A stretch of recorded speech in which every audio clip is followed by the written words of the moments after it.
Let's bring in Micheal Mazeika. He's an Israeli-Canadian who sheltered in his home today from Iran's missiles. We reach him in the southern Golan Heights. Thanks for joining us. Hi, Travis. Thanks for having me on with you and your viewers. Let me just ask you to start how you and your family are doing right now. Needless to say, this has been an extremely difficult year, the most difficult year of our lives, and we're doing our best to cope with that. You know, I was talking to a producer who chatted with you earlier, and she was telling me a little bit about your demeanor. Are you surprised by this, or are you just kind of apathetic now to this is the situation that you are living with every day? You're living in a state of war. Well, I'm absolutely not apathetic, and I'm extremely surprised each time one of these rocket attacks happen. Unlike the IDF, which warns the citizens of Lebanon, Gaza, when an incoming attack is happening, my family, including 2 young children, are not awarded the same luxury of being warned whenever these rockets are coming in. Each and every single time it's a surprise. We are presented with a screeching siren in our ears and a warning to run for our lives to shelter. What's it like to live like that? It's not easy, but I'm grateful that I'm here, part of an extremely strong and resilient nation. Being in the north of Israel, you've had attacks and threats now from both Iran and Hezbollah.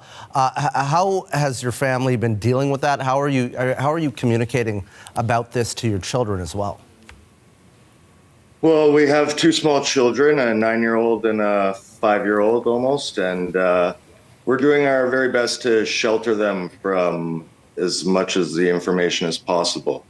Unfortunately, part of our reality is that they need to be well versed and trained for such attacks. So while you, my fellow Canadians, are familiar with maybe a fire drill in their school, our kids from the moment that they enter kindergarten or daycare are going through rocket drills. So we are prepared and thankful that we have the means to protect ourselves. Are you concerned about the long-term consequences, the mental toll that that's going to take on the kids? Well, like I said, we're doing our best to shelter them as much as possible, and we have plenty of practices in place to keep them occupied during such attacks, before and afterwards.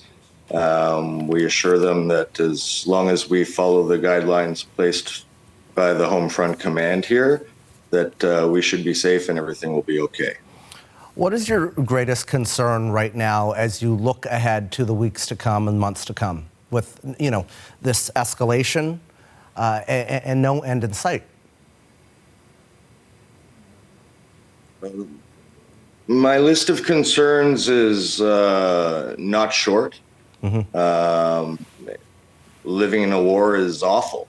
And it's awful for everybody involved, and nobody here wants to be part of a war. So I'm remaining strong, resilient, and hopeful that we will have this come to an end in the somewhat near future. Let me just ask you quickly before I let you go what your message to your fellow Canadians is right now. Well, a few things really. I would ask that people look at this not just from one side. One of the most disheartening things for us Israelis here is not just the fact that we're under constant threat of annihilation, but to see the response and the reactions from people in Canada, the United States, Europe alike, taking to the streets, mourning, for instance, a man like Hassan Nasrallah, who is one of the most notorious murderers of our history, who has the blood of hundreds of Americans, French, Canadians, and Israelis on his hands. And to see sympathy towards a man like that, while very little sympathy is placed on somebody like me, my family, the nearly 100,000 displaced Israelis right now because of this conflict, which we did not start, I would ask people to have a bit more of a balanced view of that. And if you can't agree on things, I would urge people to learn to disagree better. Michael, appreciate your time here on Canada Tonight, and best of luck to you and your family. I hope that you remain safe.